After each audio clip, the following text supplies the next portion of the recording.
கர்த்தராகிய இயேசு கிறிஸ்துவின் இனிய நாமத்தில் அன்பின் நல்வாழ்த்துக்களை அன்போடு கூட அடிவன் சபையின் சார்பாக தெரிவித்துக் கொள்கிறேன். நவம்பர் மாதம் 3வது ஞாயிறு மாலையில் நாம் கடந்து வந்திருக்கிறோம். இந்த வாய்ப்பை தேவன் நமக்கு கொடுத்துருக்கிறார். நான் காலையில் உங்களோடு கூட பேசினது போல் ஒவ்வொரு நாளும் தேவன் கொடுக்குற மிகப்பெரிதான அன்பளிப்பு. எத்தனையோ ஆபத்து, எத்தனையோ விபத்து, எத்தனையோ பேர் உணவு இல்லை, உடுக்க உடையிட இல்லை, சிலர் மருத்துவமனையில் சுகவீனமாக இருக்கிறாங்க. இன்னும் சொல்லப்போனால் சிலருக்கு வேலை கிடையாது, சிலருக்கு சரியான குடும்பம் கிடையாது, எவ்வளோ விதமான பிரச்சனைகள் இருக்குது. எல்லாத்துக்கும் மேலே நமக்கு இந்த மாதிரி தேவனை ஆராதிக்கிற ஒரு அருமையான இடம் கிடையாது. தமிழ் மொழியில் பிரசங்கம் கேட்குறது சில இடங்களில் ரொம்ப கடினம். தேவ பிள்ளைகள் கிறிஸ்தவர்களாக இருந்து கூட என்ன செய்ய முடியாது, வாய்ப்பில்லை சபைக்கு போகிறதுக்கு. நிறைய இடங்கள் அப்படி இருக்குது. ஆனால் இங்கே நம்ம ஆண்டவர் ஆஸ்வதிச்சிருக்கிறார். எனவே நான் தேவனுக்கு நன்றி உள்ளவனாக இருக்கிறேன். போன வாரம் நான் ஒரு பாட்டு கற்றுக் கொடுத்தேன், 95வது பாடல். அதை ஞாபகப்படுத்த விரும்புகிறேன். பாடல் 95 எடுத்துக்கங்க பார்க்கலாம். முதல் சரணம் கடைசி சரணம் மட்டும் பாடிட்டு நம்ம முடிச்சுட்டு, ஏன்னா நான் போன வாரம் நான் பாடியிருக்க இந்த பாட்டு உங்களுக்கு தெரியும். 95வது பாடல். எத்தனை பேருக்கு இந்த பாட்டு தெரியும்? போன வாரம் பாடினது கொஞ்சம் தெரியுமா? சரி, இப்போ கற்றுக்கலாமா? கர்த்தர் நல்லவர், துதியுங்கள், அவர் கிருபை என்றும் உள்ளது. தேவாதி தேவனை துதியுங்கள், அவர் கிருபை என்றும் உள்ளது. கர்த்தாதி கர்த்தரை துதியுங்கள், அவர் கிருபை என்றும் உள்ளது. அற்புதம் செய்தவரை துதியுங்கள், அவர் கிருபை என்றும் உள்ளது. இது எந்த சங்கீதம்? சங்கீதம் 136, 1, 3, 6. நான் தொடங்குகிறேன், என்னோட இணைந்து பாடுங்க, உங்களுக்கு இப்போ தெரியும். கர்த்தர் நல்லவர், துதியுங்கள், அவர் கிருபை என்றும் உள்ளது. தேவாதி தேவனை துதியுங்கள், அவர் கிருபை என்றும் உள்ளது. கர்த்தாதி கர்த்தரை துதியுங்கள், அவர் கிருபை என்றும் உள்ளது. அற்புதம் செய்தவரை துதியுங்கள், அவர் கிருபை என்றும் உள்ளது. மகிழ்ந்து பாடு அல்லேலூயா, புகழ்ந்து பாடு அல்லேலூயா, சேர்ந்து பாடு அல்லேலூயா, போற்றி பாடு அல்லேலூயா, அல்லேலூயா ஆமென். துதித்து பாடு அல்லேலூயா, கழித்து பாடு அல்லேலூயா, அல்லேலூயா ஆமென். ஹல்லேலூயா ஹல்லேலூயா ஹல்லேலூயா ஹல்லேலூயா ஹல்லேலூயா ஹல்லேலூயா ஹல்லேலூயா ஹல்லேலூயா ஹல்லேலூயா ஹல்லேலூயா ஹல்லேலூயா. 4வது, தாழ்வில் நினைத்தவரை துதியுங்கள், அவர் கிருபை என்றும் உள்ளது. விடுதலை தந்தவரை துதியுங்கள், அவர் கிருபை என்றும் உள்ளது. ஆகாரம் தருபவரை துதியுங்கள், அவர் கிருபை என்றும் உள்ளது. பரத்தின் தேவனை துதியுங்கள், அவர் கிருபை என்றும் உள்ளது. எல்லாம் சேர்ந்து மகிழ்ந்து பாடு அல்லேலூயா, புகழ்ந்து பாடு அல்லேலூயா, சேர்ந்து பாடு அல்லேலூயா, போற்றி பாடு அல்லேலூயா, அல்லேலூயா ஆமென். துதித்து பாடு அல்லேலூயா, கழித்து பாடு அல்லேலூயா, அல்லேலூயா ஆமென். மேலும் சேர்ந்து ஹல்லேலூயா ஹல்லேலூயா ஹல்லேலூயா ஹல்லேலூயா ஹல்லேலூயா ஹல்லேலூயா ஹல்லேலூயா ஹல்லேலூயா ஹல்லேலூயா ஹல்லேலூயா ஹல்லேலூயா. முடிஞ்சு போச்சு. நிறைய பாட்டு இந்த இதில் பழைய பாடல்கள் இருக்குது. வருகிற காலங்களில் கீர்த்தனை பாமாலையெல்லாம் கற்றுக்கணும். என்ன கற்றுக்கணும்? கீர்த்தனை பாமாலையெல்லாம் கற்றுக்கணும். சும்மா அந்த டப்பாங்குத்து பாடுற மாதிரியே பாடக்கூடாது. தெரியுமா? எப்போ பார்த்தாலும் இந்த கடவுளை அறியாதவங்களை அடிச்சுக்கிட்டு இருப்பான், ஜிங்கு ஜிங்கு ஜிங்குன்னு ஆடுவான், பேய் பிடிச்ச மாதிரி. அப்படி என்ன செய்யக்கூடாது. அவ்வளோ நல்லா இல்லை, பரவாயில்ல, கொஞ்சம் பாடுங்க அப்பப்போ. ஆனால் நல்ல கருத்தான பாடம் நம்ம கற்றுக்குவோம். சரி தானே? சரி, இன்றைக்கி நான் உங்களோடு கூட பேச போகிற காரியம் என்னன்னு கேட்டிங்கன்னா, அங்கே போட்டிருக்கா, கிறிஸ்துவின் அதிகாரமும் விசுவாசத்தின் வல்லமையும், the authority of Christ and the power of faith. மத்தேயு 9வது அதிகாரம் 1லேருந்து என்ன செஞ்சுருக்கேன், 8வது வசனம் வரை வாசிக்க சொல்லியிருக்கிறேன் இல்லையா? இதை நீங்கள் கையில் எடுத்து வச்சுக்கோங்க. வேதத்தை எடுத்து வச்சுக்கிறது மட்டும் கிடையாது, இன்னும் 2 பகுதியும் நான் சொல்ல போகிறேன், அதையும் நீங்கள் கையில் எடுத்து வச்சுக்கோங்க. சரிதானே? மார்க் 2வது அதிகாரம் 1லேருந்து 12 வசனம். மார்க்கு 12, மூணாவது லூக்கா 5வது அதிகாரம் 17லேருந்து 26. அந்த வசனம் இங்கே போட்டிருக்கேன் பாருங்கள். இந்த எல்லா வசனமும் இங்கே நான் முன்னாடி போட்டேன் ஆங்கிலத்தில். 3 வேத பகுதி. இன்றைக்கி உங்களோடு கூட பேச போகிற காரியம் என்னன்னு கேட்டிங்கன்னா, தலைப்பு எப்படி இருக்குன்னு கேட்டேங்க, இயேசு கிறிஸ்துவோட வல்லமையும் அப்புறம் விசுவாசத்தின் இயேசு கிறிஸ்துவின் அதிகாரமும் விசுவாசத்தின் வல்லமை, அப்படி தான் தலைப்பு போட்டிருக்கேன் இல்லையா? The authority of Christ and the power of faith. So இன்றைக்கி நான் உங்களோடு கூட பேசுகிற முக்கியமான பாடம் என்னன்னு கேட்டிங்கன்னா, இந்த உலகத்தில் பல விதமான மக்கள் வந்துட்டு போனாங்க. எத்தனையோ மில்லியன் கணக்கான மக்கள் வர்றாங்க, போகிறாங்க, இறந்துருக்குறாங்க. இந்த முன்னாடி எத்தனையோ பேர் இந்த உலகத்தை விட்டு கடந்து போயிட்டாங்க. ஆனால் இந்த உலகம் அவங்கள வச்சுட்டு இந்த உலகத்தில் என்ன செய்யலை, உலகம் பிரிக்கப்படலை. இன்றைக்கி இந்த வருஷம் எத்தனாவது வருஷமா? 2000 எந்த தேதிமா இன்றைக்கி? 17ஆம் தேதி 11 நவம்பர் மாதம். இது என்னம்மா சொல்லுது இந்த நம்பர், இந்த பேர், இந்த நம்பர் எதை பற்றிமா சொல்லுது? ஏசுசாமி பிறந்த தேதியை நான் சொல்லிக்கிட்டு இருக்கிறேன். ஏசாமி பிறந்து எத்தனை வருஷம் ஆச்சுன்னு சொல்கிறேன் நான். 2024 வருஷம் ஆச்சு அவர் பிறந்தார் இந்த பூமியில். அவருக்கு முன்னாடி இந்த உலகம் இருந்துச்சு. அவர் வந்த பிறகு இந்த பூமி அந்த வரலாறு பிரிக்கப்படுகிறது. இந்த உலகத்தில் ஒரு நபர் இருந்திருப்பார்னா, இந்த உலகமே தெரிந்தோ தெரியாமலோ அவர் பேரை நம்ம பேசிக்கிட்டே இருக்கோம், சொல்லிக்கிட்டே இருக்கோம். ஒவ்வொரு நாள் இந்த தேதி போடுவது யாருடைய தேதியாக இருக்குது? அவருடைய பிறந்த தேதி தான். எத்தனாவது வருஷம் ஆயிருக்காரு? இப்போ என் வயசை சொல்லும்போது என் வயசை சொல்லுவேன், இத்தனை வருஷம் ஆச்சு, எனக்கு இத்தனை வருஷம் ஆச்சுன்னு. ஆனால் 2024 வருஷம் அவர் பிறந்து 17ஆம் தேதி நவம்பர் மாதம் கூடியிருக்கிறோம். இந்த உலகத்தின் வரலாற்று 2ஆக பிரித்த ஒரே நாயகன் யாருன்னா ஆண்டவராக இயேசு கிறிஸ்து. ஏன் அப்படின்னு கேட்டிங்கன்னா, அவர் இந்த உலகத்தில் வாழ்ந்தபோது ஒரு மனித அவதாரத்தில் வந்திருந்தாலும் தேவன் 100% அவர் தேவன். எப்படி சொல்லுங்கம்மா? 100% அவர் தேவன், 100% என்ன, அவர் மனிதனாக இருந்தார். அதான் இங்கிலீஷில் சொல்லுவாங்க, கிரீக்கில் சொல்லுவாங்க, கிரேக்க பதத்தில் தியோ ஆந்த்ரோபாஸ் அப்படின்னு சொல்லுவாங்க. என்ன சொல்லுவாங்க? தியோ ஆந்த்ரோபாஸ்ன்னு சொல்லுவாங்க. என்னம்மா சொல்லணும்? தியோனா என்னது? காட். கிரீக்கில் கிரேக்க பதத்தில் தியோன்னு சொல்லுவாங்க. தியோனா என்ன அர்த்தம்? காட், கடவுள், தேவன், இறைவன். ஆந்த்ரோபாஸ் அப்படின்னா மேன், மனிதன். தியோ ஆந்த்ரோபாஸ்னா என்னது? 2 தன்மையும் 100%. ஆக தெய்வ மனிதன், காட் மேன் ஆங்கிலத்தை சொல்லுவாங்க. ஆக அவர் போல் இந்த உலகத்தில் யாரும் வாழ்ந்தது கிடையாது, அவர் போல் பேசினது கிடையாது. ஒரு வசனம் இருக்குது, அவர் போல் பேசிட கால்கள் இல்லைன்னா, அவர் போல் நடந்திட கால்களில் அவர் போல் பேசிட நாவு இல்லை அப்படின்னு ஒரு பாட்டு இருக்குது. ஆக இந்த உலகத்தை 2ஆக பிரித்த ஆண்டவராக இயேசு கிறிஸ்துவோட வல்லமை, அதாவது அவருடைய அதிகாரம், இன்றைக்கும் இந்த பூமியும் இந்த பூமியின் எல்லா நிகழ்ச்சிகளும் அவர் தான் ஆட்சி செஞ்சுட்டு இருக்கிறார். ஆக இன்றைக்கி ரொம்ப முக்கியமாக நான் என்ன பார்க்க போகிறேன்னு கேட்டிங்கன்னா, இன்றைக்கி வேத வாசித்தோம் இல்லையா, அந்த பகுதியில் அந்த வேத பகுதியை வாசிக்கும் போது நான் அப்புறமா வாசிக்க சொல்ல போகிறேன். 3 வேத பகுதியை வாசிக்க போகிறேன். அந்த வேத பகுதியை வாசிக்கும் போது என்ன பார்ப்பீங்கன்னு சொன்னால், அந்த ஆண்டவராக இயேசு கிறிஸ்து என்ன செய்கிறாருன்னா, ஒரு திமிர்வாதக்காரன் வர்றான். திமிர்வாதக்காரன்னா என்னம்மா சொல்கிறது? பிறந்ததில் நடுவில் அடக்க முடியாது, கை கால் விளங்காதவன், பேரலிட்டிக்னு சொல்லுவாங்க இங்கிலீஷில். அந்த பேரலைஸ் பண்ணவன் என்ன செய்கிறான்? நடக்க முடியாமல் இருக்கிறான். அவனோட நண்பர்கள் என்ன செய்கிறாங்களோ கூட்டிகிட்டு வரதை நீங்கள் பார்க்க முடியும். அப்புறம் என்ன நடக்குதுன்னு கேட்டிங்கன்னா, அவங்க நண்பர்கள் என்ன செய்கிறாங்க? ஏசாமிகிட்ட கொண்டு வரும்போது ஏசாமி முத என்ன செய்கிறாருன்னுக்குன்னா, அவனுக்கு சுகத்தை கொடுக்குறால. சுகத்தை கொடுத்தாரா? மன்னிப்பை கொடுத்தாரா? முத என்ன கொடுத்தாரு? மன்னிப்பு கொடுத்தாரு. என்ன கொடுத்தாருப்பா?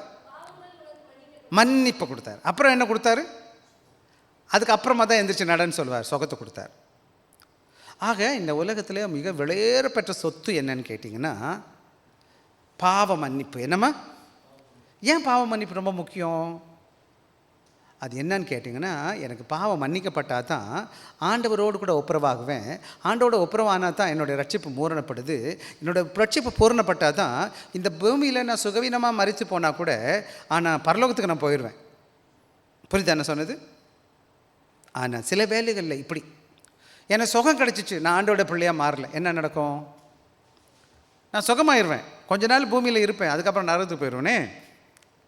எனவே இந்த நல்ல வேளையில் இந்த உலகத்தில் ரொம்ப முக்கியமானது என்னன்னு கேட்டிங்கன்னா, நானும் நீங்களும் இந்த உலகத்தில் ஆண்டோட மகனாக மகளாக மாறுதான் முத இந்த மனிதர்களுக்கு தேவை. எனவே இன்றைக்கி நான் பேச போகிறது என்னன்னு கேட்டிங்கன்னா, இந்த 3 வேத பகுதியிலும் காணப்படுகிற காரியம். 3 வேத பகுதி எடுத்துக்கலாமா? இப்போ மொத்தையும் வாசிச்சிட்டிங்க இல்லையா? இப்போ நீங்கள் என்னத்தை வாசிக்க போகிறீங்க? வாசிங்க. மார்க் எடுத்துக்கோங்க. மார்க்கையும் அதான் இப்போ 3 பக்கமும் கையில் வச்சுக்கணும். இதுக்கு தான் நான் பைபிளில் கை வைக்கணும்னு சொல்கிறது. பைபிளை ஏன் கையில் வச்சுக்கணும்? 3 பக்கமும் கையில் இருக்கணும். 3 பக்கம் மாறி மாறி வாசிக்க சொல்ல போகிறேன். மத்தேயு 9வது அதிகாரம், மார்க் 2வது அதிகாரம், லூக்கா 5வது அதிகாரம். சரிதானே உங்களுக்கு சொன்னது? இப்போ 3ஐயும் நம்ம மாறி மாறி வாசிக்க போகிறோம். இந்த 3 காரியத்தையும் நீங்கள் பார்த்தீங்கன்னா, இதை திருப்பி எல்லாத்தையும் வாசித்து தெரிஞ்சு தொகுத்து வாசிப்பீங்கன்னு சொன்னால் 3 முக்கியமான காரியம் அங்கே காணப்படுகிறது. என்ன காணப்படுது? 3 முக்கியமான காரியம். ஒன்று என்ன சொல்லுங்கள்? விசுவாசம். என்ன விசுவாசம்ப்பா? விசுவாசம். 2வது என்னது? மன்னிப்பு. 3வது என்னது? சுகம். புரியுதா என்ன சொன்னது? முதல்ல என்ன பார்த்தோம்? விசுவாசம். யாரோட விசுவாசம்? அதையும் நான் அப்புறமா பேச போகிறேன். 2வது முக்கியமானது என்னது? ஆண்டவர் என்ன செய்கிறார்? அவனை மன்னிக்கிறார். 3வது என்ன செய்கிறார்? அவனுக்கு சுகத்தை கொடுக்குறார். இன்றைக்கி நம்முடைய வாழ்க்கையில் கூட ரொம்ப முக்கியமானது என்னன்னு கேட்டிங்கன்னா, ஆண்டோட பெரிய அதிகாரம் என்னன்னு சொன்னால், இதில் எல்லாத்துக்கும் மேலே ஆண்டோட அதிகாரத்தை நம்ம பார்க்க போகிறோம். அவர் எப்படி மனிதனை சுகப்படுத்துகிறாரு, அதுக்கு முன்னாடி எப்படி அந்த மனிதனோட வாழ்க்கை காணப்பட்டுச்சு, அவன் எப்படி இருந்திருப்பான் அப்படின்னு நம்ம பார்க்க போகிறோம். இங்கே ரொம்ப முக்கியமானது, ஏன் ஏசாமி என்னை மன்னிச்சார்? ஏம்மா மன்னிச்சாரு? சொல்லுங்கம்மா. இப்போது ஒருத்தன் நடக்க முடியாமல் கையும் கால் விளங்காதவன் ஒருத்தன் வரான், தூக்கிட்டு வர்றாங்க. என்ன செஞ்சுருக்கணும் ஏசாமி? நீங்களே இருந்தால் என்ன நினைப்பீங்க? சுகம் கொடுக்கணும்ல. அப்புறம் மன்னிக்கிறேன்னு சொல்கிறாரு. சரி, அப்புறம் அவன் பாவம் செஞ்சானா? சும்மா பேசுவோம், தப்பாக இருந்தால் கூட பரவாயில்ல. ஆமாம், அவன் பாவி. நீங்களும் நானும் பாவி. ஏன் பாவி? பாவத்தில் தானே பிறந்திருக்கிறோம். ஆங்கிலத்தை சொல்லுவாங்க, நாம் பாவம் செய்கிறதுனால பாவி இல்லை, நம்ம பாவத்தில் பிறந்ததுனால பாவி. என் பிள்ளை சின்ன பிள்ளை, குழந்தை 1 வயசு தான் இருக்குது, ஏமாத்துது, திருடுது, கோபம் வருது, சண்டை போடுது. பார்த்துருக்கீங்களா? இந்த வீடியோலாம் அப்பப்போ போடுவாங்களே சண்டை போடுறக்கா இதெல்லாம். அப்போ அந்த பிள்ளைக்கு யார் கற்றுக் கொடுத்தா? அதெல்லாம் பிறந்துச்சு பாவியில். பாவத்தில் பிறந்தவங்க நம்மெல்லாம் பாவத்தில் பிறந்திருக்கோம். அதான் மார்ட்டின் லூத்தர் சொல்லும்போது சொல்கிறாரு, மார்ட்டின் லூத்தர் ஐயா தான் சொல்கிறாரு, நம்மெல்லாம் ரட்சிக்கப்பட்ட பாவியாக, கடவுளை அறியாதவே ரட்சிக்கப்படாத பாவின்றார். அவன் ரட்சிக்கப்படாமல் பாவி, நான் எங்கே நினச்சேன் ரட்சிக்கப்பட்டேன், எல்லாம் முடிஞ்சுமா மாறிச்சான்னு நினைக்கிறா. எனக்கும் இப்போ மூக்கு மேலே கோவம் வருது பாருங்க. சர்ச்சுக்கு வந்துட்டேன், கீழ்படுகிறேன்னா அவர் என்ன சொல்கிறது, நான் என்ன கேட்குறது? தாழ்மை இருக்கா? எளிமை இருக்குதா? கோவம் வருதா இப்போ கூட? சரி வச்சுப்போம். பாவத்தில் நம்ம பிறந்திருக்கோம். எத்தனை பேர் இங்கே பரிசுத்தவான் நீங்கள் இருக்கிறீங்க? தயவுசெய்து நம்ம எல்லோரும் முதல்ல பாவின்னு புரிஞ்சுக்கிறோம். 2வது, எனக்கு மன்னிப்பு கிடைச்சா தான் ஆண்டோட மகனாக மாற முடியும். அந்த மன்னிப்பு தான் என்னை நான் ரட்சிப்படைகிறேன். அந்த ரட்சிப்பு தான் என்னை பரலோகத்துக்கு கொண்டு போகும். எனவே முதல்ல எனக்கு என்ன தேவைன்னு கேட்டால், ஆண்டவரை எதுக்கு மன்னிக்கிறாருன்னா, அவனுக்கு இருக்கிற இந்த பாவத்தினால தான் பீடிக்கப்பட்டு இருக்கிறவனாக இருக்கிறான். அப்படியே மரித்தா கூட என்ன செஞ்சிருவான்? பாவம் மன்னிக்கப்பட்ட பிறகு அப்படியே பரலோகத்துக்கு போயிடும். சரியா? இன்றைக்கி அதை பற்றி நான் உங்களோடு கூட போகிறேன். ஆக இந்த உலகத்தில் இயேசுசாமி ஒரு பிரதான நோக்கம் என்னன்னு கேட்டிங்கன்னா, முதலாவது என்னையும் உங்களையும் ரட்சிப்பதற்கு, அப்புறம் தான் அந்த உலக ஆசீர்வாதத்தை கொடுப்பதற்கு. இன்றைக்கி நாம் என்னதுக்கு சபைக்கு வர்றோம்னு கேட்டால், ஆண்டவர் எனக்கு தங்கம் கொடுக்கணும், வெள்ளி கொடுக்கணும், அந்த தங்கம் எதை கொடுக்கணும், அது கொடுக்கணும் நம்ம வர்றோம். அவர் கொடுப்பார் தேவைப்பட்டா. ஆனால் ரொம்ப முக்கியமான இது தேவை, அவருடைய ரட்சிப்பு. இருக்கிறதுலே சிறந்த ஆசீர்வாதம் ஒருத்தவங்க நீங்கள் கொடுக்கணும்னு சொன்னால், உங்கள் சொந்தக்காரங்களுக்கு, அன்பர்களுக்கு, நண்பர்களுக்கு அந்த இயேசுடைய ரட்சிப்பை கொடுக்கணும். என்னத்தை கொடுக்கணும்? நம்ம எல்லோரும் சரி, நான் வேகமாக நான் உங்களோடு கூட போக போகிறேன். வாங்க எடுத்துக்கோங்க, ஒவ்வொன்றா நான் பார்க்கலாம். என்ன செய்ய போகிறோம்? முதல்ல பார்க்க போகிறது ஆண்டோட அதிகாரமும் அவருடைய வெளிப்பாடை பார்க்க போகிறோம். அதில் என்ன பார்க்க போகிறோம்? Faith that brings people to Jesus. விசுவாசம். வாசிக்கலாம். இப்போ எடுத்த அந்த வசனம் வாசிக்கலாம் எனக்காக. மார்க் 2வது அதிகாரம் 1லேருந்து 4 வரை வாசிங்க ஒரு ஆள். சில நாட்களுக்கு பின்பு அவர் மறுபடியும் கப்பர்நகூமுக்கு போனார். வீட்டிலே இருக்கிறார் என்று ஜனங்கள் கேள்விப்பட்டு உடனே வாசனத்துக்கு முன்னும் நிற்க இடமில்லாமல் போகாதபடிக்கு, மார்க் 2 தானே சொன்னேன் நான், மார்க் 2 தானே வாசிங்கம்மா. கூடி வந்திருந்தார்கள். அப்பொழுது போதித்தார். சுமந்து கொண்டு வந்தார்கள் நிமித்தம் சேரக்கூடாமல் பிரித்து கொண்டு மேற்கூரை பிரித்து துறப்பாக்கி. இப்போ இந்த படம் தெரியுதா உங்களுக்கு? இந்த பாட்டை பாருங்க, தெரியுதா உங்களுக்கு? இந்த கதையை தெரியுதா? நான் சொல்கிறது படிக்கும்போது புரியுதா உங்களுக்கு? ஏன் நான் படிக்கும்போது ரிப்பீட் பண்ணுறேன்னா, நான் டபுளாக புரிஞ்சுக்கணும்னு சொல்லிட்டு, அப்புறம் இந்த வேத வசனத்தை நீங்கள் நல்லா புரிஞ்சுக்கிறதுக்காக. இப்போ பார்த்தீங்கன்னா இந்த ஸ்டோரி நான் ரொம்ப லைட்டாக சொல்லிடுறேன். ஏசாமி என்ன செய்கிறாரு? கப்பர்நகமுக்கு வந்திருக்கிறார். கப்பர்நகம்னு ஒரு ஊர், நான் போயிருக்கேன் அந்த ஊருக்கு. அந்த ஊர் எங்கே இருக்குன்னா கலிலேயா கடல் பக்கத்தில் இருக்குது.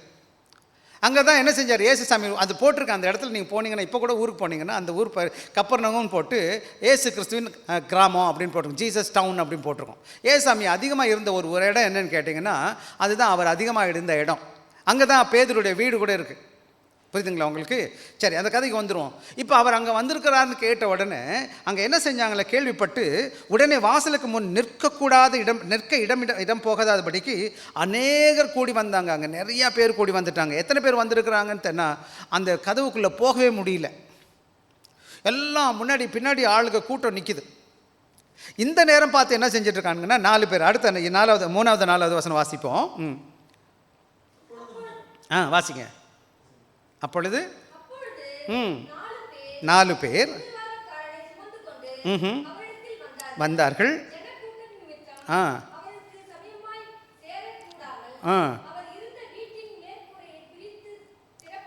திறப்பாக்கி. இப்போது இங்கே நடந்த காரியம், இன்னொரு முக்கியமான காரியம் என்னன்னு கேட்டிங்கன்னா, இப்போ கூட்டம்லாம் கூடி இருக்குது. அங்கே அந்த கூட்டம் யாருன்னு கேட்டிங்கன்னா, முதல்ல அங்கே இருக்கிற எல்லாரும் ஆண்டவருடைய போதனை கேட்க, அதான் 2வது வசனம் சொல்லு, அவர் வசனத்தை போதித்தார். எல்லாரும் ரொம்ப அங்கே இருக்கிறாரு. அவர் போதிக்கிற போதனை கேட்பதற்கு ஜனமாக வர்றாங்க. ஒரு சிலர் அவரோட வார்த்தையை கேட்குறாங்க, ஒரு சிலர் என்ன செய்யுங்க அவர் செய்த அற்புதங்களை பார்க்குறாங்க. அங்கே இன்னொரு சிலர் இருக்கிறாங்க, என்னது வேடிக்கை பார்க்குறவங்க. இன்னொரு சாரி சந்தேக பேர் வழிகள்லாம் இருக்கிறாங்க, உட்காந்துக்கிட்டாங்க. என்ன பண்ணுறாங்க? இவர் எப்படி பண்ணுறாரு நான் பார்க்குறேன் அப்படின்னு பார்க்குறாங்க. ஸோ இந்த மாதிரி அவங்க பார்த்துக்கிட்டு இருக்கிறாங்க. அப்படி இருக்கும்போது இந்த எந்த பார்க்குறோன்னு கேட்டிங்கன்னா, ஏசு கிறிஸ்து என்ன செய்கிறாங்க கேட்டால், விதவிதமான மக்கள் வருகிறாங்க.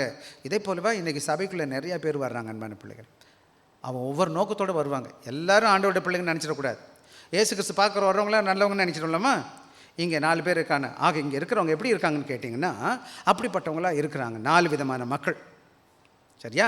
இன்னொரு முக்கியமான காரணம் என்னன்னு கேட்டிங்கன்னா, 2வது வசனம் 3வது வசனம் மறுபடியும் வாசித்தோம்.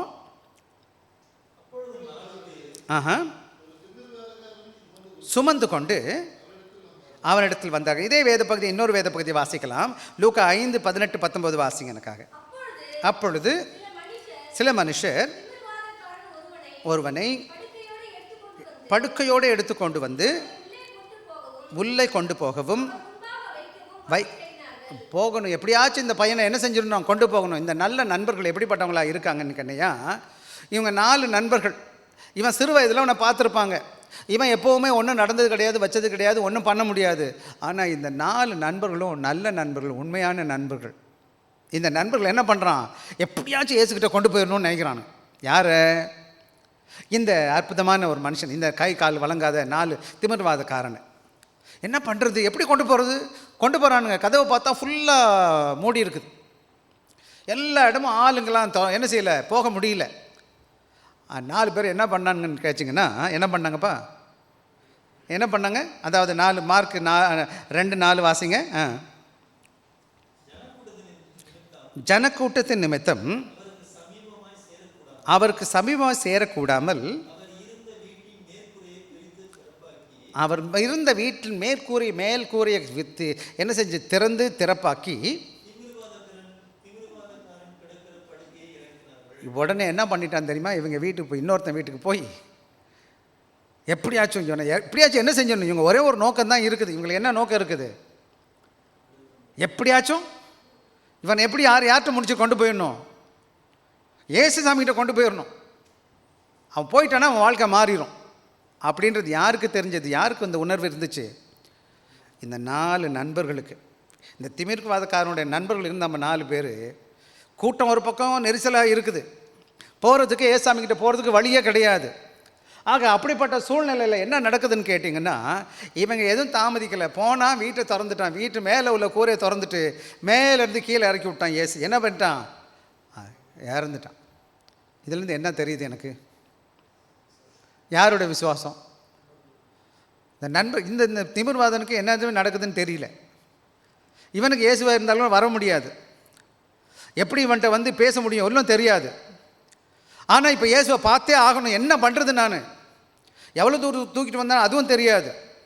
4 பேரும் பிடிச்சி துணியில் வச்சு கட்டி தூக்கிக்கிட்டு வந்திருப்பான். எங்கேருந்து தூக்கிட்டு வந்தானோ அங்கெல்லாம் மலைப்பாங்கன்னு இடம் வேறு. எவ்வளோ தூரம் வந்தாங்கன்னு தெரியல. இப்போ திருப்பி இவனை கொண்டுட்டு போக முடியாது. எப்படி இயேசுவை பார்த்தே பார்க்கணும். நம்மளாக இருந்தால் என்ன செஞ்சுருப்போம்? நம்மளாக இருந்தால் ஐயோ இவ்வளோ தூரம் கொண்டு வந்தேன், சரி போடப்பா எங்கேயே இடு, நான் போய்ட்டுறேன், உன்னை பார்க்க முடியாது, அவர் ரொம்ப பிஸியாக இருக்கிறார். எவனே போ தள்ளி சொல்லி பார்த்துருப்பான், விடே தள்ளுங்கடா நான் கொஞ்சம் உள்ளே விடுறேன். எவனும் அப்படியே முண்டிக்கிட்டு பார்த்துட்டு இருக்கானுங்க, விடவே மாட்டுறாங்க எப்படியாச்சும் உள்ளே விடுறதுக்கு. அதில் வெறும் 4 பேர் போய் தூக்கிட்டு போகணும். இந்த ஒருத்தனை தூக்கிட்டு போக முடியாது. நடக்கிறவனாக இருந்தாலும் நோண்டி உள்ளே ஏதோ போய் பார்த்துருக்கலாம். ஆனால் இவன் 4 பேர் என்ன செய்கிறான்? வேறு வழியே தெரியல. ஒரே ஒரு வழி தான் இருக்குது. என்ன பண்ணுனான்னு கேட்டிங்கன்னா, அவங்க அந்த அந்த அந்த அந்த அந்த கூட்டத்தை பார்த்தோ மலைச்சு போகலை. ரெண்டாவது என்ன செய்கிறான்? உடனே திங்க் பண்ணுறான், சேர்ந்து யோசிக்கிறான். வேறு 2 வழி இருக்குது. எப்படி வழி இருக்குது? என்ன வழி இருக்குது? கதை விடு கதை அப்படின்ட்டு என்ன செய்கிறான்? என்ன தைரியம் இல்லை அவனுக்கு. அவங்க விசுவாசம் எவ்வளோ உறுதியாக இருந்தால் ஓட பறிச்சிருப்பாங்க, எவ்வளோ வைராக்கியமாக இருந்தால் ஓட பிரிச்சிருப்பானுங்க. எப்பயாச்சும் திட்டுவானுன்னு தெரியாது நமக்கு.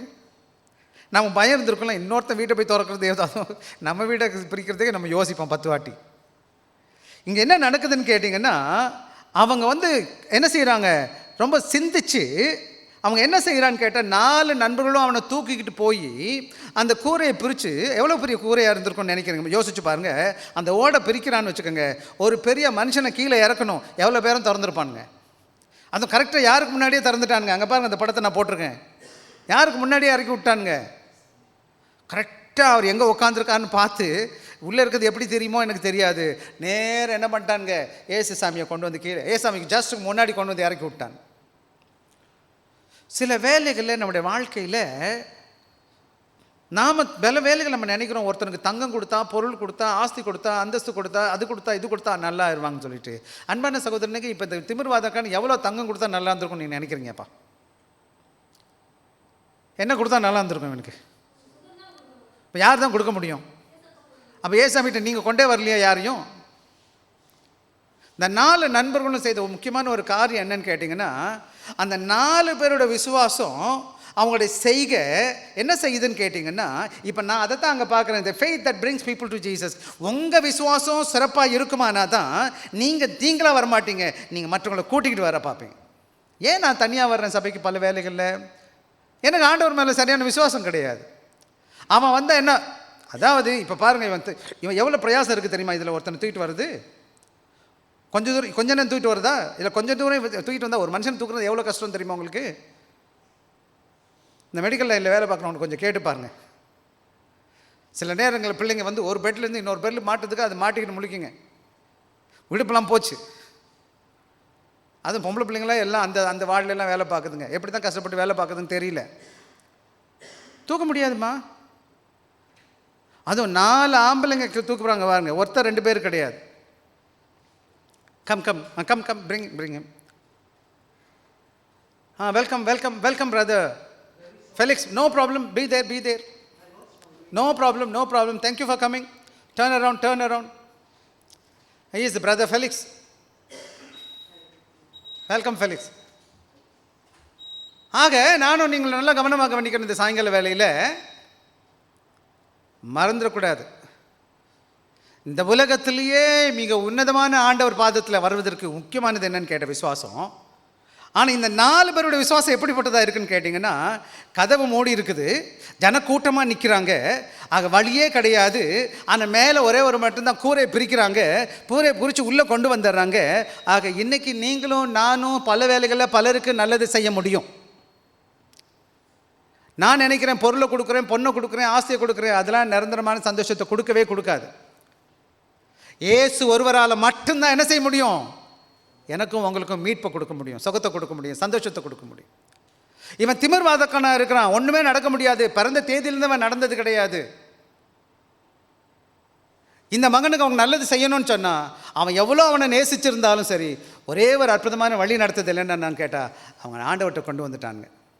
இங்கே நம்ம பார்க்குற பாரு என்னன்னு கேட்டிங்கன்னா, ஏன் ஆண்டவரை பார்ப்பதுக்கு ஆங்கிலத்தை பார்த்து true faith seek Jesus regardless of obstacle. ஆண்டவரை தேடி வருகிறதற்கு என்ன தடங்குது? ஐயா பாருங்கள், வீல் சேர்லேருந்து எங்கேருந்து வர்றாரு? என் வீட்டு பக்கத்துலேருந்து வந்துட்டுருக்காரு. இப்போ இதான் ஃபஸ்ட் டைம் வர்றாரு. எல்லா தடங்களும் உடைச்சி மனசு இருந்தால் மார்க்கம் இருக்குது. ஏசு சாமிக்கிட்ட நான் வரணும்னு சொன்னால் உங்களோட விசுவாசம் உறுதியாக இருக்கணும். You must have a strong faith. அது மாத்திரம் கிடையாது, do we exercise same determination bring others to Jesus Christ. என்னோட வாழ்க்கையில் ஆண்டவருக்கு முன்னாடி வருவதற்கு, மற்றவங்களை கொண்டு வருவதற்கு இந்த 4 நண்பர்கள் போல நான் இருக்கிறேன்னு சற்று கேட்டு பாருங்கள். இந்த திமிர்வாதக்காரன் எங்கேயோ கிடக்கிறான். சின்ன வயசுலேருந்து வெயிலில், மலையில், கஷ்டத்தில், பிரச்சனையில், மனபாரத்தில் அவனுக்கு என்ன சொல்லணும்னு தெரியாது, விருப்பப்பட்டாலும் ஒன்றும் பண்ண முடியாது. ஆனால் இந்த 4 நண்பர்கள் என்ன செய்கிறாங்க? அவனை தூக்கிக்கிட்டாங்க. ஏசாமி இருக்கிற இடத்துக்கு ஓடி வர்றாங்க. அன்பான பிள்ளைகளே, நான் உங்களுக்கு சொல்கிறேன், இந்த சாயங்கால வேலையில் நீங்கள் பல வேலைகளில் நம்ம நினைக்கிறோம் அவங்க வரமாட்டாங்க, அப்படி நீங்கள் பார்க்காதீங்க. ஒரு சில பிள்ளைங்களை எனக்கு தெரியும், ரொம்ப சின்சியராக வேலை பார்க்குறீங்க, ஊழியம் செய்கிறீங்க, உங்களால் முடிஞ்ச மட்டும். இந்த உலகத்திலே என்னுடைய லைஃப்பில் நான் கற்றுக்கிட்ட பாடம், யாருக்கும் என்னால் எல்லாத்தையும் கொடுக்க முடியாது. ஆண்டவர் ஒருவராலும் எல்லாம் கொடுக்க முடியும். ஆவியானவர் ஏசுசாமியை நம்பி பார்த்தீங்கன்னா ஏசாமிக்குள்ளே வர. இன்றைக்கி எனக்கு ஒரு சில பிள்ளைங்க இருக்கிறாங்க சபையில், குடிகாரனாக இருந்தான், அயோக்கியனாக இருந்தான், எப்படியோ இருந்தான். இயேசுவை ஏற்றுக்கிட்ட பிறகு அவன் லைஃபே மாறி போச்சு. ஆக இந்த அருமையான சாயங்கால வேளையில் சொல்லுகிற காரியம், முதல் காரியம் faith that brings people to Jesus Christ. ஏசு கிறிஸ்துவிட்ட நான் கொருவதற்கு என்ன வேணும்னு கேட்டிங்கன்னா, இப்போ இன்னொரு காரியம் கேள்வி கேட்குறேன். அந்த திமிர்க்காத விசுவாசம் இவனை கொண்டு வந்துச்சா, இல்லை அந்த நண்பர்களுடைய விசுவாசம் கொண்டு வந்துச்சா? என் திமிர்வாதம் ஒன்றும் சொல்லலை, அவனுக்கு பேசக்கூட தெரியுமான்னு எனக்கு தெரியல. ஆனால் அந்த 4 நண்பர்கள் விசுவாசமான நண்பர்கள், நல்ல நண்பர்கள். இன்னொன்று பார்த்தீங்களா, இந்த 4 பேரும் என்ன செஞ்சுருக்கான்? ஒற்றுமையாக இருந்திருக்கான். பார்த்தீங்களா, இந்த காரியத்தில் வேறு விளக்கல், 2 பேரும் எல்லாம் சண்டை போடல, முடியலை, அது இல்லை. 4 பேரும் யோசிச்சானுங்க, எப்படியாச்சும் உனக்கு உதவி செய்யணும்னு சொல்லிட்டு என்ன செய்யறான்? அதை ஸ்டார்ட் டு கேரி, எடுத்துகிட்டு வந்துட்டு அது நடந்தது என்ன? தூக்கிட்டான். ஆக இடத்த முக்கியமான காரியம் என்னன்னு கேட்டிங்கன்னா, முதல்ல நானும் நீங்களும் கற்றுக்கொள்கிற பாடம் என்னன்னு கேட்டிங்கன்னா, உங்கள் விசுவாசம் இன்றைக்கி நிறைய பேருக்கு ஆசீர்வாதமாக காணப்படும். இஃப் யூ ட்ரூ ஃபெய்த், அப்புறம் genuine faith, you will be blessing to many people. இந்த 4 பேரும் இந்த இந்த திமிர்வாதக்காரன் வாழ்க்கையில் சொல்ல முடியாத ஆசீர்வாதம், சொல்ல முடியாத, எண்ண முடியாத ஆசீர்வாதம். சரியா? சரி, அடுத்த கதைக்கு நான் வந்துடுறேன் உங்களோடு கூட. 2வது முக்கியமான காரியம் என்னன்னு கேட்டிங்கன்னா, ஏசாமி என்ன செய்கிறாருன்னு கேட்டிங்கன்னா, அவனை மன்னிக்கிறார். மத்தேயு 9:2 வாசிங்கப்பா. மத்தேயு 9:2. அங்கே படுக்கையில் கிடந்த கொண்டு வந்தார்கள், கண்டு நோக்கி கொல். அதே இப்போ மார்க் 2:5 வாங்கம்மா, வாசிங்கப்பா. மார்க் 2:5. இயேசு அவர்களுடைய விசுவாசத்தை கண்டு நோக்கி மன்னிக்கப்பட்டது என்றார். அதே இப்போ லூக்கா 5:20 வாசிங்கப்பா. கண்டு நோக்கி இந்த இடத்துல பார்த்தீங்கன்னா ஏசு சாமியோட அதிகாரத்தை நீங்கள் பார்க்குறீங்க. ஏசு கிறிஸ்து மற்றவங்களை போல என்ன கிடையாது, இந்த உலகத்தில் உள்ள பொருளை பேசுறது இல்லை, ஆசீர்வாதங்களை குறித்து இல்லை.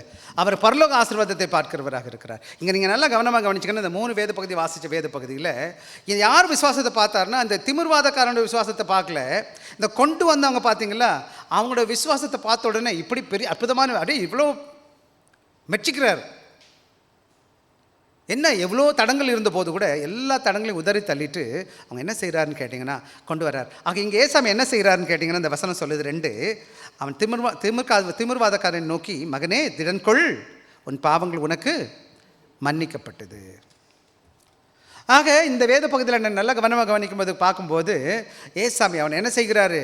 உன்னோட பாவம் மன்னிக்கப்பட்டுச்சுன்னு சொல்லிட்டார்.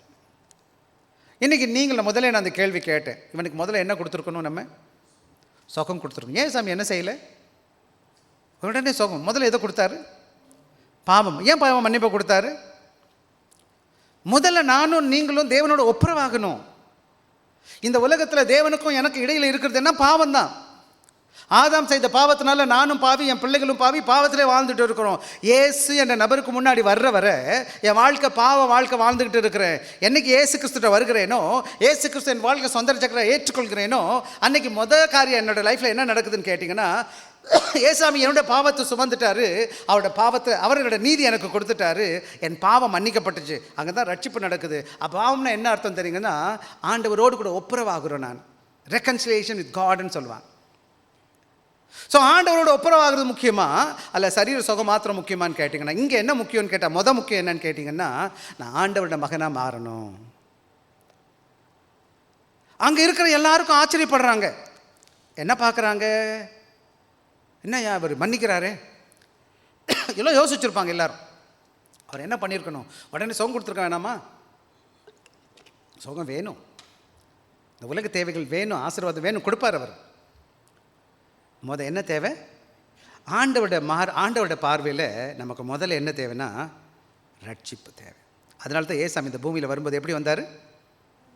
ரட்சகர். சொல்லுங்கள், He came as a savior. அதனால தான் ஏசு கிறிஸ்து சொல்லும்போது Lord and Saviour Jesus Christ சொல்லணும். Jesus Christ is my Lord and Saviour. Yesu Kristhu என்னோட ரட்சகரும் ஆண்டவருமா இருக்கிறார். அவர் இந்த பூமியில் வந்தது ஒரே ஒரு நோக்கம் தான், எனக்கும் உங்களுக்கு மரிப்பதற்கு, மரித்து விடுதலை கொடுப்பதற்கு, ரட்சிக்கப்படணும்.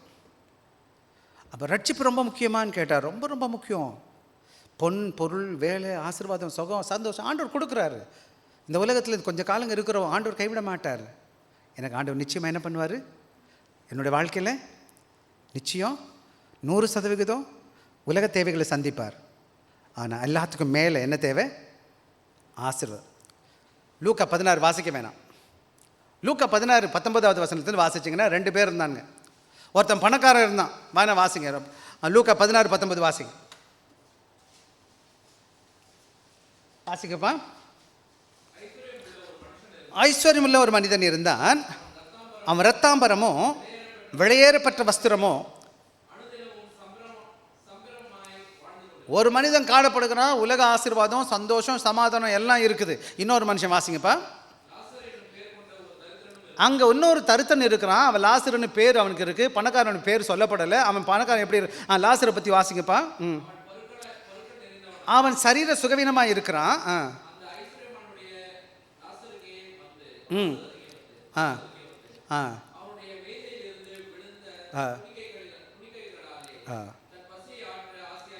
அங்கே என்ன நடக்குதுன்னா, அந்த பணக்கார வீட்டிலேருந்து மீதமாக இருந்து குப்பையில் போடுவாங்கள்ல, அந்த சாப்பாடு தான் அவன் சாப்பிட்டுட்டு இருக்கான்.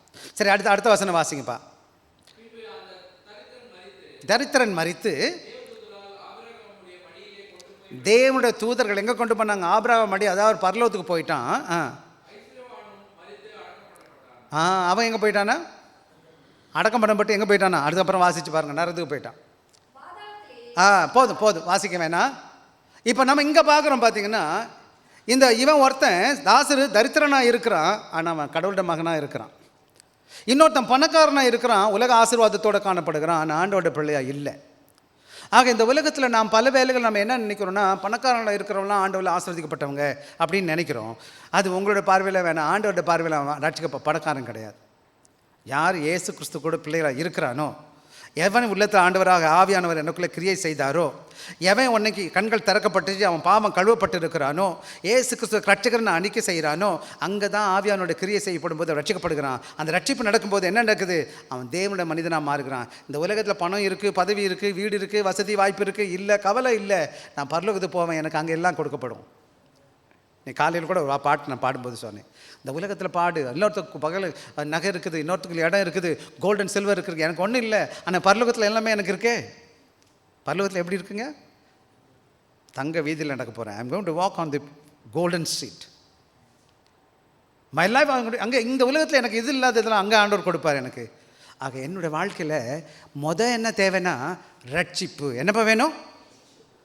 உலக ஆசீர்வாதமாக ரட்சிப்பான்னு கேட்டால் என்னது நீங்கள் சூஸ் பண்ணணும்? ஆண்டவரே, நான் மகனாக இருக்கணும் முதல்ல. இங்கே அதைத்தான் நம்ம பார்க்குறோம். அதனால தான் why start with paralytics physical would temporary. ஏன்னு கேட்டிங்கன்னா, இந்த சரீர தேவைகள் சுகப்படுத்த கொஞ்ச காலம் இந்த பூமியில் இருக்கும்போது, ஆனால் ஆவிக்குரிய ரட்சிப்பு இந்த எங்கே மட்டும் நிற்கும்? இந்த உலகத்தில் மாத்திரமா, அடுத்த உலகத்துக்குமா?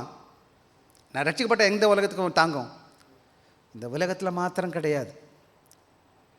The salvation bring me to the next world. I will go to heaven. நான் ஆண்டோட சமூகத்துக்கு போவேன், ஏசு கிறிஸ்துவோடு கூட இருப்பேன், அங்கே துதித்து போற்றி பாட ஆரம்பிப்பேன். ஏன்னு கேட்டால் என்னோட ஆண்டவர் அங்கே இருக்கிறார். ஒரு பாட்டுக்கு ஹிந்தியில் நீலே ஆஸ்மான் கே பார் ஜாயங்கே வஹா மா யேசு ரஹதா ஹுவான்னு ஒரு பாட்டு. அதாவது நீளமான மேகத்துக்கு பின்னாடி நான் போவேன். ஏன்னு கேட்டால் அங்கே ஏசு, என்னோட ஏசு அங்கே தான் இருக்கிறாருன்னு சொல்லி ஒரு பாட்டு, ஹிந்தியில் ஒரு பாட்டு இருக்குது. ஆக அன்பான சகோதரனுக்கும் எல்லா சகோதரிகளுக்கும் சொல்கிற காரியம், உங்கள் வாழ்க்கையில் இந்த உலக ஆசீர்வாதம் தேவை, ஆண்டவர் கொடுப்பார். நீங்கள் சந்தோஷமாக இருக்கணும், ஆண்டவர் விரும்புகிறார். ஆசீர்வாதமாக இருக்கணும் விரும்புகிறார். ஆனால் எல்லாத்துக்கும் மேலே ஆண்டவரோட பிள்ளையாக இருக்கணும் விரும்புகிறார். அவருக்கும் உங்களுக்கு உறவு ரொம்ப முக்கியம். அன்பான பிள்ளைகளே, அதுக்கு நீங்கள் என்ன செய்யணும்? ஆண்டவராக இயேசு கிறிஸ்துவை சொந்த ரட்சகராக ஏற்றிருக்கணும். உங்கள் பாவம் மன்னிக்கப்பட்டிருக்கணும். நீங்கள் அதன் மூலமாக ஆண்டவருடைய பிள்ளையாக மாறி இருக்கணும். அதை தான் என்ன செய்கிறார்? தேவாவியானோட வார்த்தையை நான் பேசும்போது உங்களோட யார் செயல்படுகிறா? தேவாவியானோட வசனம் பேசிகிட்டு இருக்குன்னு கேட்டால் அதுக்கு காரணம் என்னன்னு கேட்டேன். நான் பேசலை, ஆண்டவர் உங்களோடு பேசுவதற்கு கிரியை செய்கிறவராக இருக்கிறார். எனவே நான் ஆண்டோட வார்த்தைக்கு கீழ்ப்படியணும். இயேசு கிறிஸ்துவை சொந்த ரட்சகராக என் வாழ்க்கையில் ஏற்றுக்கொள்ளணும். எனவே இன்னும் ரொம்ப முக்கியமான காரியம் என்னன்னு கேட்டிங்கன்னா, என் சரீர நிலைமை எப்படி இருந்தாலும் பரவாயில்லை, உங்கள் வாழ்க்கையில் ஆவிக்குற நிலைமை சற்று யோசிச்சு பாருங்கள். Are you really drawing near to God? Are you really living for Jesus Christ? Yesu Kristhu என்ற நபர் உங்கள் உள்ளத்தில் வசிக்கிறவராக இருக்கிறார். அவர் உண்மையாக ஏற்றிருக்கிறீங்களா? இல்லை, நான் வர்றேன், சபைக்கு வந்துட்டு போகிறேன், என் வாழ்க்கையில் எந்த ஆண்டவர் ஒன்றும் இல்லை அப்படின்னு நினச்சிங்கன்னா நீங்கள் உங்கள் வாழ்க்கையை மாற்றிக்கணும். அன்பான பிள்ளைகளுக்கு இந்த சாங்கில வழியில் சொல்லுகிற காரியம் ஒன்று தான். இந்த விலையேற பெற்ற சொத்து உங்கள் லைஃப்பில் ஒன்று இருக்குன்னா, இயேசுவை சொந்த வாழ்க்கையில் ரட்சகராக ஏற்றிருக்கணும். சரியா? சரி, இன்னொரு காரியத்தை நான் சொல்லிடுறேன். அவங்க என்ன கேட்குறாங்கன்னா, அங்கே இருக்கிறவங்க இயேசு கிறிஸ்துவோட அதிகாரத்தை என்ன சார் சேலஞ்ச் பண்ணுறாங்க. வாசிங்க 3வது வசனம், மார்க் 3:9, 3:4 வாசிங்கம்மா. மார்க் 9:3-4 வாசிங்க. மார்க் மத்தேயு. அப்போது வேறு பார்கள் சிலர், இவன் தேவ தூஷணம் சொல்லுகிறான் சொல்லிக் கொண்டார்கள். அறிந்து அதே போல் மார்க் 2வது அதிகாரம் 6-7 வசனம் வாசிப்போம். அங்கே உட்கார்ந்த வேத பாரகர் சொல்லுகிறது என்ன? யார் என்று. அதே போல் லூக்கா 5வது அதிகாரம் 21-22 வசனம்.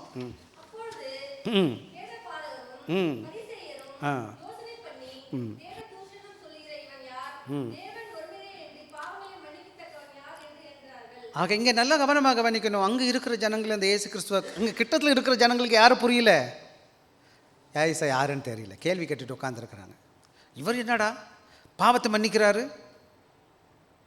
அதனால தான் அடுத்த வசனத்தை சொல்லும்போது ஆண்டவருக்கு தெரியும் அவங்க என்ன யோசிக்கிறாங்க, என்ன சிந்திக்கிறாங்க. இந்த பூமியில் நம்ம உட்காந்துருக்க ஒவ்வொருவரை குறிச்சும் சொல்லி நான் சொல்கிறேன், எனக்கு உங்களை பற்றி எனக்கு தெரியாது, நீங்கள் என்ன சிந்திக்கிறீங்கன்னு எனக்கு தெரியாது.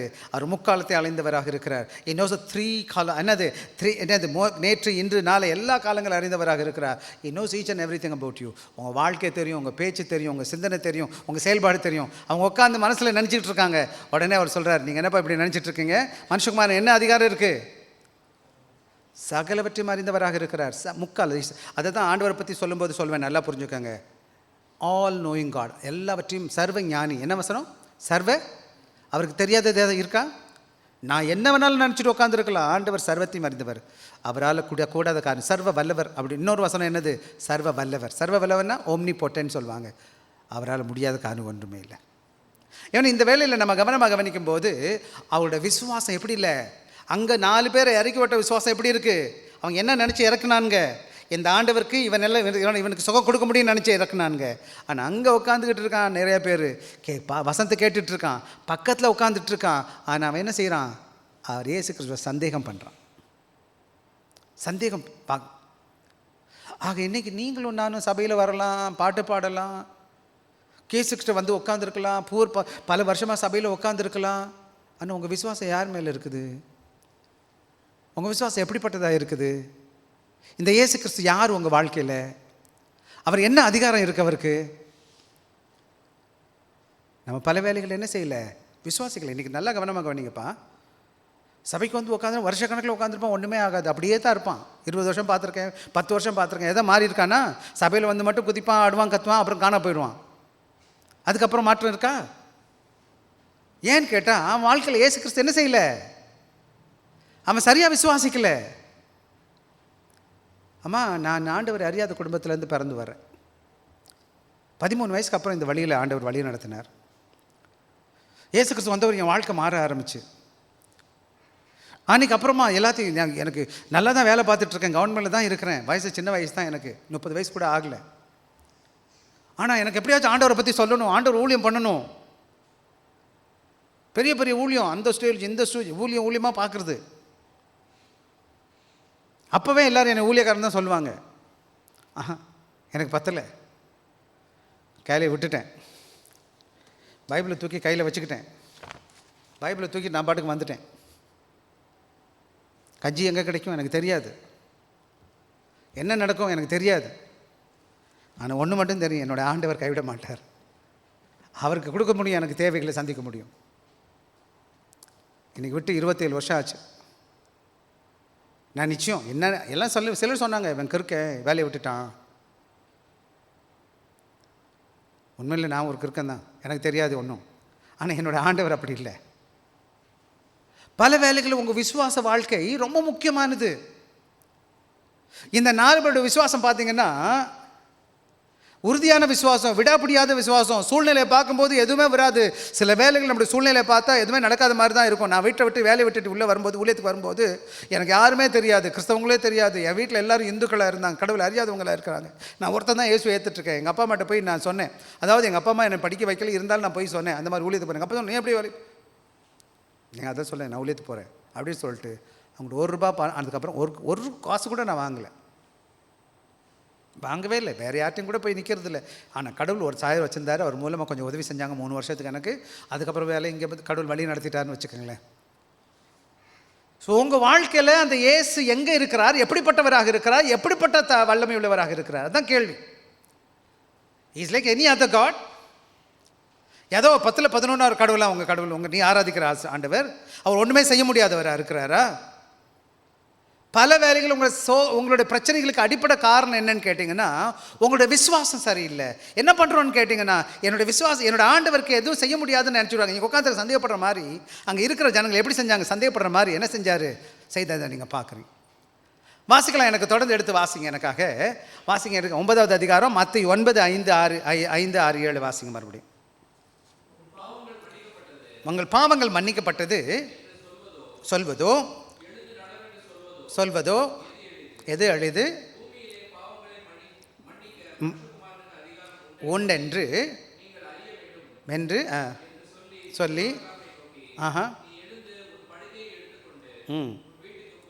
போட உடனே மத்தேயு மார்க் 2வது அதிகாரம் 8-11 வரை வாசிங்க.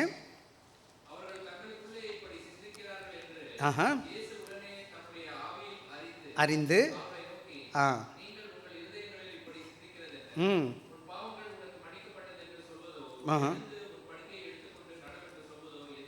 லூக்கா 5வது அதிகாரம் 23-25 வரை வாசிங்க. சொல்வதோ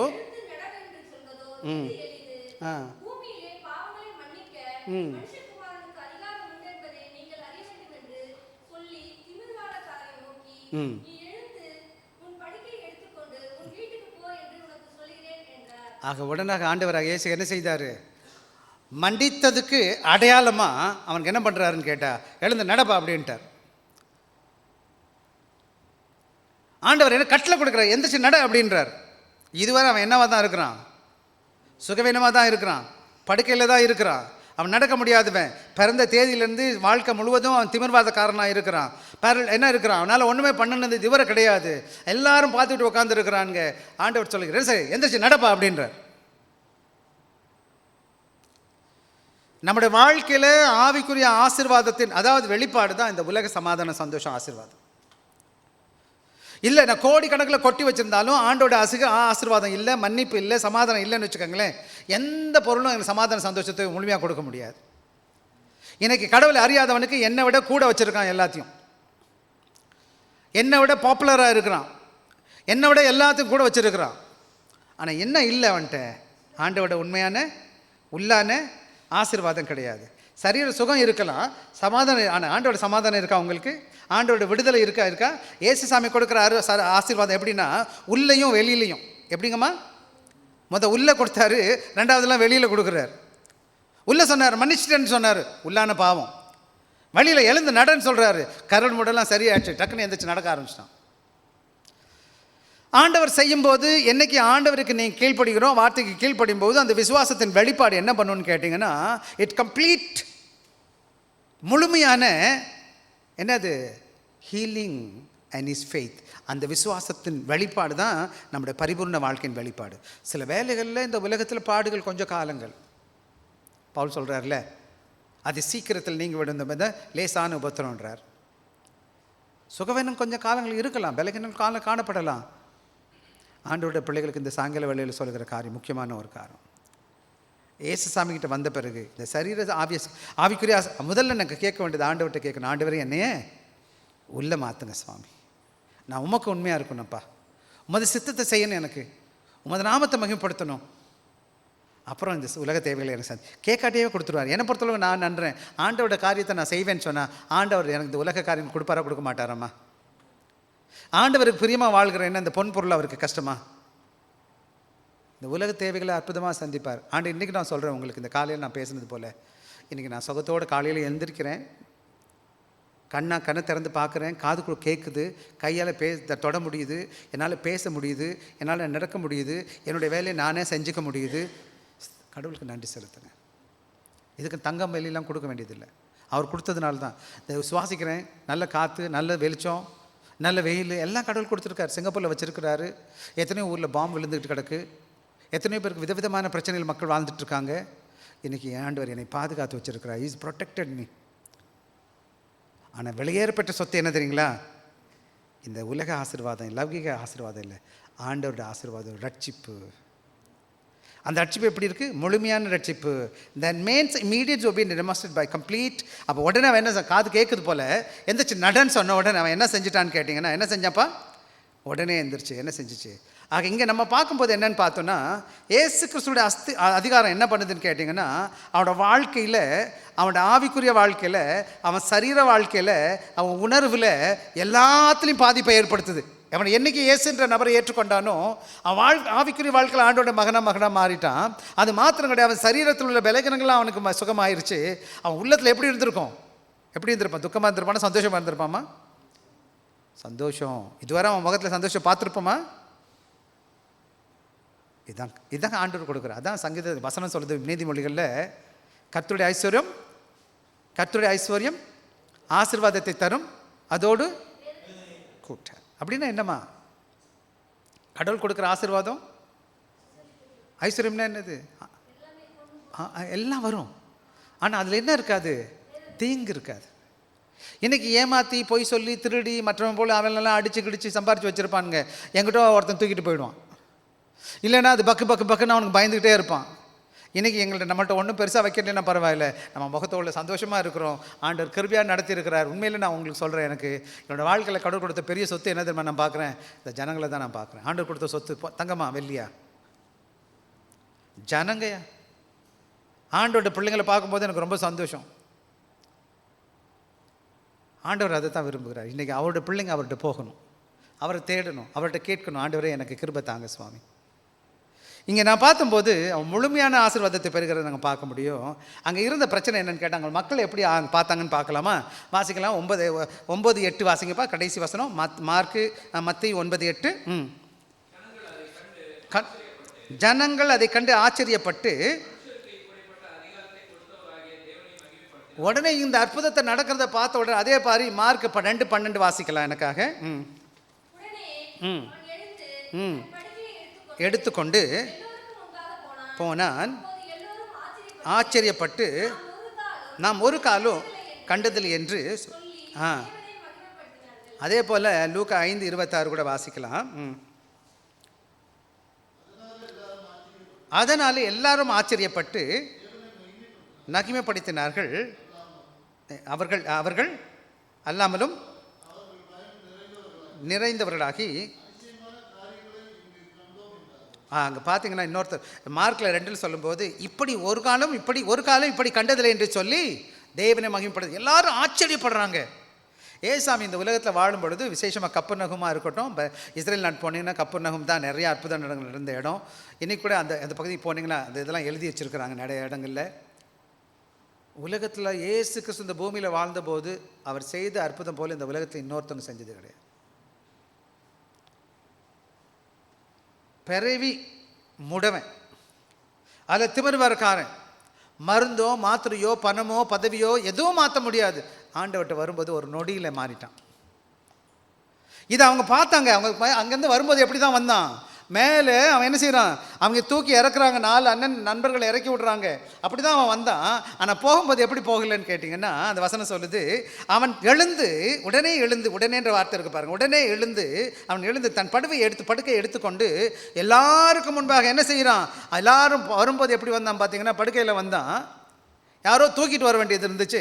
ஆனால் போகும்போது என்ன செய்யலை, அவன் என்ன செய்கிறான், அவன் படுக்கையை அவன் தூக்கிட்டு போயிட்டான். உங்கள் வாழ்க்கையில் தலையில் மாறிடும் ஏசு என்ற நபர் உள்ளே வரும்போது. ஏசு நம்ம வாழ்க்கையை மாற்றிடுவார். நாங்கள் சின்ன வயசில் எங்களுக்கு பாட்டு கற்றுக் கொடுத்தாங்க. ஏசு வந்த வீட்டிலே சந்தோஷமே, ஏசு வந்த வீட்டிலே சந்தோஷமே, ஏசு வந்த வீட்டிலே சந்தோஷமே, சந்தோஷம் என்றுமே, ஏசு வந்த வீட்டிலே சமாதானமே, ஏசு வந்த வீட்டிலே சமாதானமே, ஏசு வந்த வீட்டிலே சமாதானமே, சமாதானமே. அப்படியே வரும் அந்த பாட்டு. எது இல்லைன்ற கூட பாடும். சிறு வயசில் எங்களுக்கு கற்றுக் கொடுத்தாங்க. இவன் வாழ்க்கையில் ஏசு என்ற உள்ளே வரும்போது முதல்ல மன்னிப்பு பெற்றான், 2வது முழுமையாக சுகத்தை பெற்றான். அவன் வாழ்க்கையில் ஆனந்தமாக மாறிட்டான், சந்தோஷமாக மாறிட்டான். அவன் எல்லாருக்கும் முன்னாடி கம்பீரமாக கடந்து போகிறான். அதை பார்க்குற மக்கள்லாம் பார்த்து ஆச்சரியப்படுறாங்க. ஆச்சரியப்பாட்டது மட்டும் கிடையாது, ஆண்டவரை மகிமைப்படுத்துகிறாங்க. இதுதான் உங்கள் வாழ்க்கையில் என்னுடைய வாழ்க்கையில் நான் முழுமையாக ஆண்டோட மகனாக வாழ்வேன்னு சொன்னால் இந்த பூமியில் வாழ்கிற வாழ்க்கை கிறிஸ்துவை கனப்படுத்துக்க மகிமைப்படுத்துகிறதாக காணப்படும். அப்போது என்னுடைய வாழ்க்கையை பார்க்குறவங்க என்ன செய்வாங்க, ஆண்டவருக்குள்ள வருவாங்க. எடுத்து என்ன செய்வாங்க, எல்லாரையும் நான் அட்ராக்ட் பண்ண ஆரம்பிப்பேன். அது மூலமாக ஆண்டவர் எல்லாரும் மகிமைப்படுத்துவாங்க. இன்றைக்கி பல வேலைகளில் நான் இந்த பாருங்களேன், இங்கே முன்னாடி தான் ஆக்கர் சென்டர், நிறையா பேரை நான் மீட் பண்ணுறேன். என்னை பொறுத்தளவுக்கு பாருங்கள், எல்லாரும் ஆண்டோட பிள்ளைங்க, எல்லாட்டையும் நான் பேசணும். எனக்கு வாய்ப்பு கிடச்சுன்னா போய் பேசுவேன். அது பஸ்ஸாக இருக்கட்டும், ரோடாக இருக்கட்டும், காடாக இருக்கட்டும், மேடாக இருக்கட்டும். ஏசாமி இங்கே இந்த பூமியிலேருந்து எப்படி செஞ்சுருப்பார், எல்லாட்டையும் பேசியிருப்பாரா, பேச மாட்டாரா? நீங்களும் நான் எப்படி இருக்கோன்னு எனக்கு தெரியல. நான் லிஃப்ட்டில் நிற்பேன், யார் வந்தாலும் பேச முயற்சி செய்வேன். அது சீன ஜனம், யார் ஜனம், எல்லாம் ஆண்டோட பிள்ளைங்க. யார் கடவுள் வச்சுருக்காருன்னு எனக்கு தெரியாதே. உங்கள் ரட்சிப்பு, உங்கள் வாழ்க்கை, உங்கள் செயல்பாடு எல்லாம் எதை காமிக்கணும்னு கேட்டிங்கன்னா உங்கள் ரட்சிப்பின் வெளிப்பாடாக காணப்படணும். ஏசு கிறிஸ்து எனக்குள்ளே இருக்கிறார், தேவ ஆவியானவர் எனக்குள்ளே செயல்படுகிறவராக இருக்கிறார். அப்போது நான் ஏசு கிறிஸ்துவின் மூலமாக தேவ ஆவியானோட கிரியை செய்யும் பொழுது நான் தேவனை மகிமைப்படுத்துகிறவனாய் காணப்படணுமா?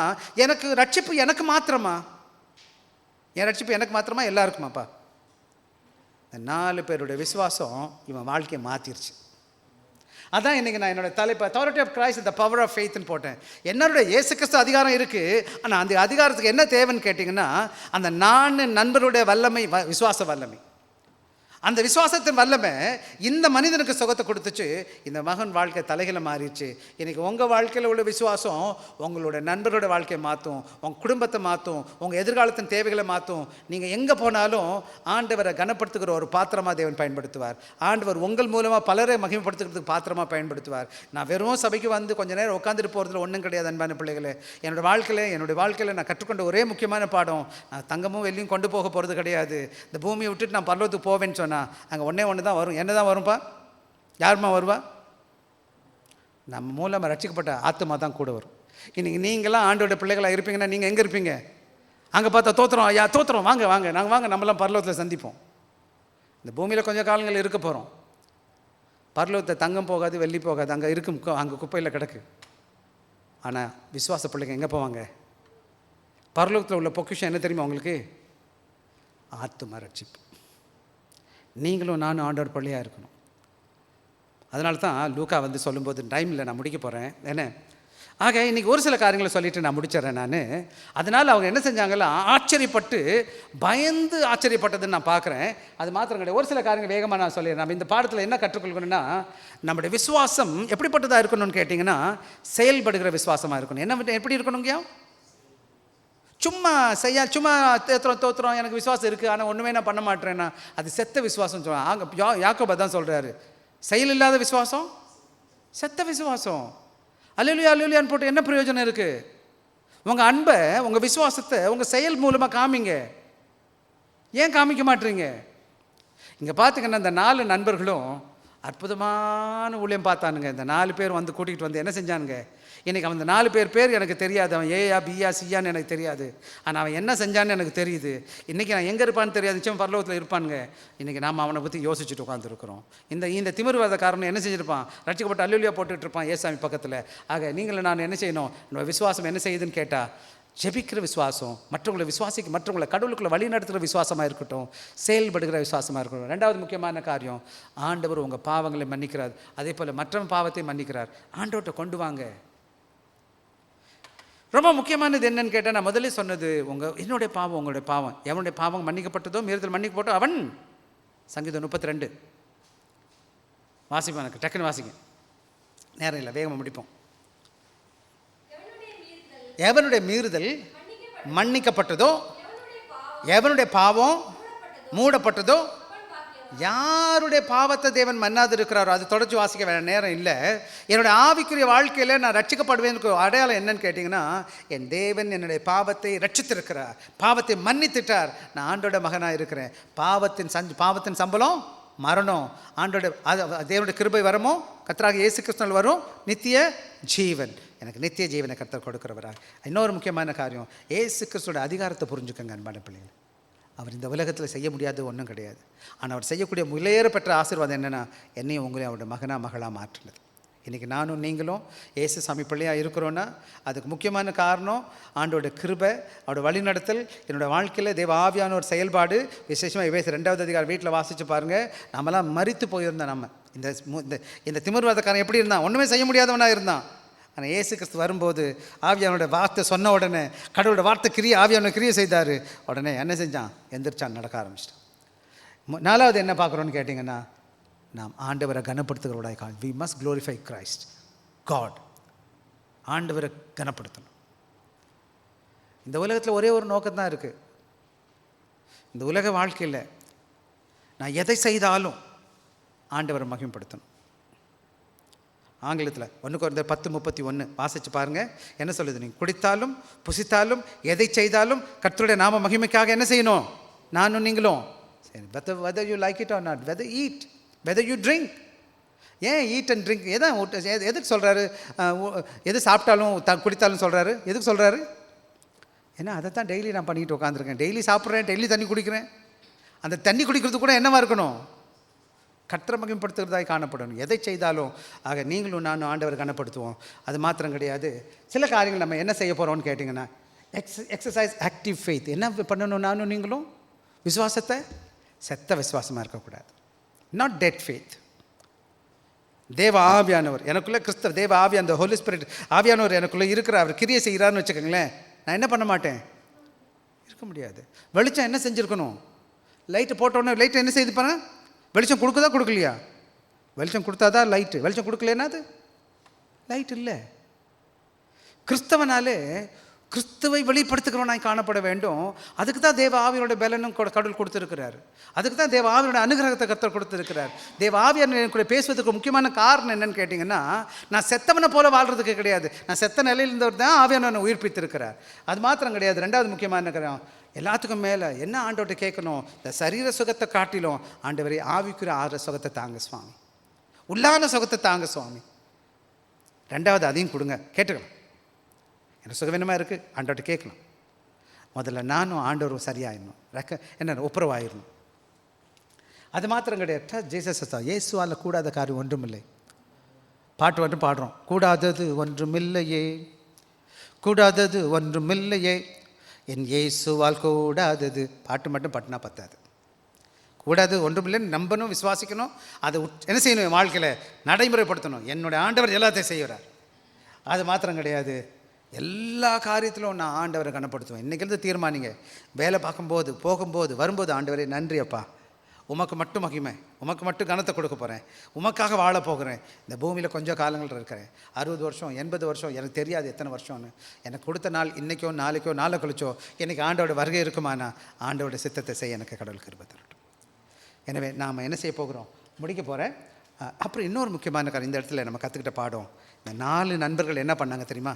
ரொம்ப முக்கியமான பாடம் என்ன பண்ணாங்க? இந்த 4 நண்பர்கள் என்ன செஞ்சுருக்கான்? அவன் எனக்கு என்னென்னு இருந்தானா? அவன் இருந்திருக்கலாம். நம்ம மாதிரி நிறைய பேர் நம்ம என்ன செய்கிறோம், நம்மளை தானே நம்ம பார்த்துக்குறோம். அடுத்தவனை பற்றி கவலை இருக்கா எனக்கு? எக்கடி கட்டால் எனக்கு என்ன, யார் போனால் எனக்கு என்ன பிரச்சனை? அப்படி தான் நம்ம எல்லாம் ரொம்ப பேர் இருக்கிறோம். என்னையா ஆனால் நீங்களும் அப்படி இருக்க மாட்டீங்க. ரொம்ப நல்ல பிள்ளைங்க, ரொம்ப நல்லவங்க. நீங்களாம் அடுத்தவனுக்காக ஜெபிக்கணும். பாருங்கள் எத்தனை பேர் வர்றாங்க சபைக்கு. உங்களுக்கு ஒரு லிஸ்ட்டு போடணும். ஐயா இன்றைக்கி ஃபெலிக்ஸ் ஐயா வந்திருக்காரு, அவருக்காக ஜெபிங்க. அந்த அருமையான பிள்ளைங்க உட்காந்துருக்காங்க. ஒவ்வொருத்தர் பேரை சொன்ன டைம் ஆகிடும். ஐயா மட்டும் சொல்லியிருக்கேன். என் பிள்ளைங்க எல்லாம் உட்காந்துருக்காங்க. இவங்க எல்லார் பேரும் உங்களுக்கு லிஸ்ட்டில் வரணும். லிஸ்ட்டு வச்சுட்டு ஜெபிக்கணும். ஆண்டவரே இந்த ஜபனுக்கு ஆசீர்வதிங்க, சுகத்தை கொடுங்க, அவங்க வழி நடத்துங்க, பாதுகாத்து கொள்ளுங்க. ஜெபிங்க.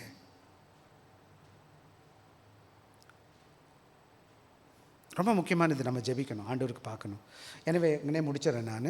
பாருங்கள் 4 பேர் எப்படி அந்த கூரையை தூக்குன அந்த படத்தை பார்த்தீங்களாப்பா? 4 பேர் நண்பர்கள் என்ன படுக்கை இறக்கி விட்டானுங்க. ஆனால் போகும்போது இப்படி போகலை அவங்க. அவன் நடந்து போயிட்டான். அப்புறம் படுக்கையை தூக்கிட்டு அந்த படம் போட்டிருக்கணும், தப்பாக போட்டேன் இந்த படத்தை. என்ன உங்கள் வாழ்க்கையிலையும் மாற்ற முடியும் ஆண்டவர்.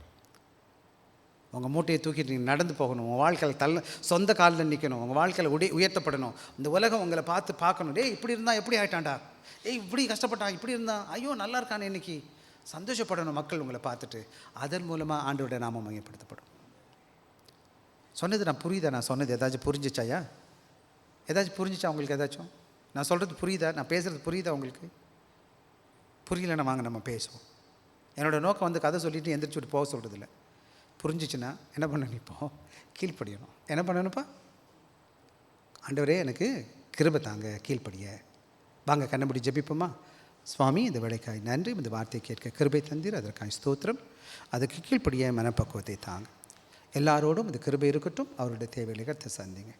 இயேசுவின் நாமத்தில் கேட்கிறோம் நல்ல பிதாவே, ஆமென். வாங்க தம்பி, வாங்க தம்பி.